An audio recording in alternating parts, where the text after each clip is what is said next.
Praise the lord. దేవునికి మహిమ కలుగును గాక. ప్రతిరోజు క్రమం తప్పక వాగ్దానాన్ని వీక్షిస్తున్న ప్రతి ఒక్కరికి యేసయ్య నామంలో ప్రత్యేక వందనములు. సబ్స్క్రైబ్ చేసుకొని అనేక మందికి షేర్ చేసి దేవుని మాటల ద్వారా బలపరచండి. ఈ దినమునకై ఏర్పాటు చేయబడిన దేవుని వాగ్దానము హెబ్రీలకు వ్రాసిన పత్రిక 11వ అధ్యాయము 8వ వచనము.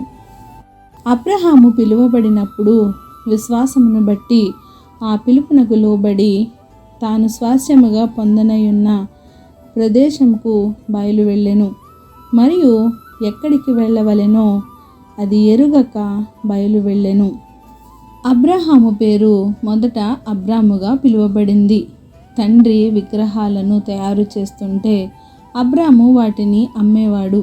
ఆ విధంగా అబ్రాము జీవితం కొనసాగుతూ ఉండగా ఒకరోజు దేవుడు అబ్రహామునకు ప్రత్యక్షమై, నేను చూపించే దేశమునకు వెళ్ళుము, అక్కడ నిన్ను ఆశీర్వదిస్తాను అని చెప్పడం జరిగింది. విగ్రహాలు అమ్ముకోవడం మాత్రమే తెలిసిన అబ్రాముకు ప్రత్యక్షమైన ఆ దేవుడు ఎవరో తెలియదు. ఎక్కడికి వెళ్ళమంటున్నాడో అంతకన్నా తెలియదు. బయలుదేరమన్నాడు తప్ప ఎక్కడికి వెళ్ళాలో చెప్పలేదు. అదే మనమైతే దేవునిని ఎన్ని ప్రశ్నలు అడిగేవాళ్ళమో, కానీ అబ్రహాము మారు మాట్లాడలేదు. ఆయన నిజంగా దేవుడో కాదో పరీక్షించను లేదు. కానీ దేవుని పిలుపునకు లోబడి బయలుదేరాడు.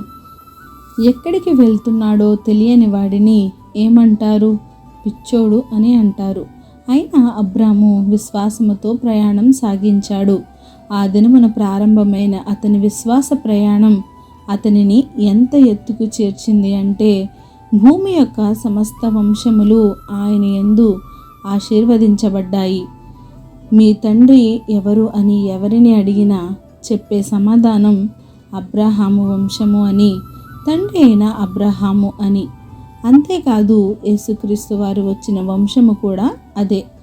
ఆ వంశములన్నీ ఆశీర్వదించబడ్డాయి. దీనికి అంతటికి కారణము అబ్రహాము యొక్క విశ్వాసమే. అతని విశ్వాసమే అతనిని విశ్వాసులకు తండ్రిగా చేసింది. మరి మన జీవితాలు ఎలా ఉన్నాయి? మనం విశ్వసించలేకపోతున్నాం, ఆయనపై ఆధారపడలేకపోతున్నాం.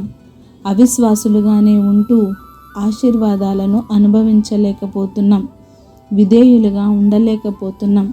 ఇక నుండి అయినా ప్రతి పరిస్థితి యందు ఆయనపైనే పూర్తిగా ఆధారపడదాం. ఆయన చిత్తానికి లోబడి ఆయన అనుగ్రహించు ఆశీర్వాదాలను జీవితాంతము పొందుకుందాం. ఆమేన్. చిన్ని ప్రార్థన. మమ్మల్ని నదిమికిలిగా ప్రేమించిన మా ప్రియ పరలోకపు తండ్రి, మీరిచ్చిన వాగ్దానమునకే వందనాలు దేవా.